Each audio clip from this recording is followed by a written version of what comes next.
మనం జీవితంలో ఎప్పుడోకప్పుడు క్యాలెండర్ మీద తేదీని రౌండ్ చుట్టడమో, ఏదో కింద ఏదైనా చిన్న వ్యాఖ్యలు రాసుకోవడమో చేసే ఉంటాం.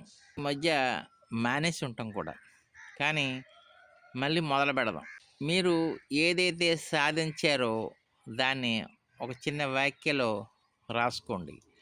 అలాగే ఏదైతే సాధించవలసి ఉందో అది కూడా రాసుకోండి. దానివల్ల ఏమవుతుందంటే మీకు సాధించిన దాని మీద మీకు భరోసా వస్తుంది, ధైర్యం వస్తుంది, కాన్ఫిడెన్స్ లెవెల్ పెరుగుతుంది. అలాగే మీరు ఏదైతే సాధించాలని రాసుకున్నారో అది మీకు నిరంతరం గుర్తు చేస్తూ ఉంటుంది. మీరు నేడే ఆ క్యాలెండర్ మీద 30 రోజులు నెలంతా మీరు చూసేటట్టు, మీకు కనపడేటట్టు ఎదురుగా దాన్ని తగిలించుకోండి.